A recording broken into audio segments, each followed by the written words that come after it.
Registrar এবং বাংলাদেশ জাতীয়তাবাদী দলের সহ স্বাস্থ্য বিষয়ক সম্পাদক জনাব নজরুল ইসলাম খান।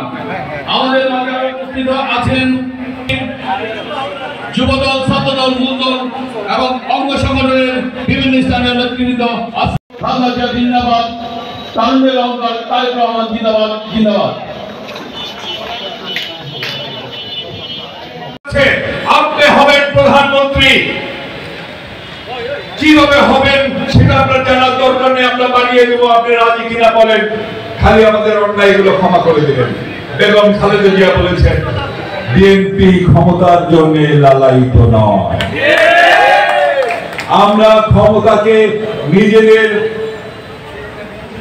অর্থ সম্পদ বাড়ানোর হাতিয়ার মনে করি না। আমরা মনে করি ক্ষমতা হচ্ছে দেশের জনগণের জন্য কাজ করার সুযোগ, অনেক বড় একটি দায়িত্ব। সেই দায়িত্ব যেদিন জনগণ আমাদের দিবে সেদিন আমরা ক্ষমতায় যাব।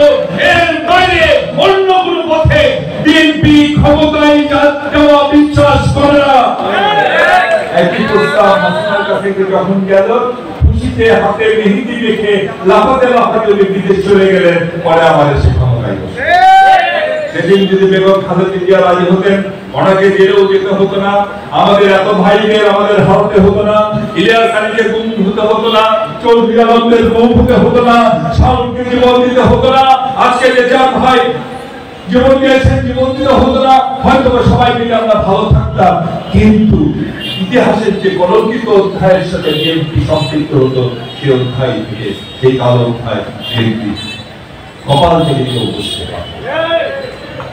আমরা সেই কালো অধ্যায়ের সাথে নিজেদের সম্পৃক্ত করতে চাই না। লড়াই হলে লড়াই করবো, কষ্ট হলে কষ্ট করবো, জীবন দিতে হলে জীবন দেবো, তাও জনগণের জন্য, জনগণের বাইরে, জনগণের ভোটের বাইরে। ওই ক্ষমতা আমাদের কাছে হারাম ছাড়ার কিছু নয়। সুতরাং যদি জনগণ ভোট দেয়, আমরা ক্ষমতায় যাব। জনগণ যদি অন্য কাউকে ভোট দেয়, জনগণের বাইরে।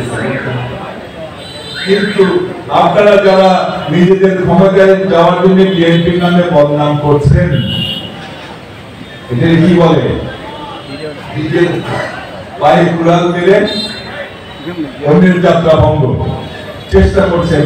বলি ভাই, কাজটা ঠিক হচ্ছে না।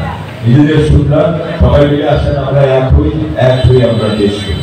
জনগণ যাকেই ভোট দেবে সেই ক্ষমতায় যাবে।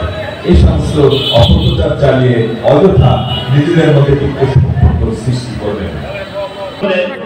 সম্মানিত সদস্য সচিব মোহাম্মদ মাসুদ রানার পক্ষ থেকে আজকের অনুষ্ঠানের সম্মানিত প্রধান অতিথিকে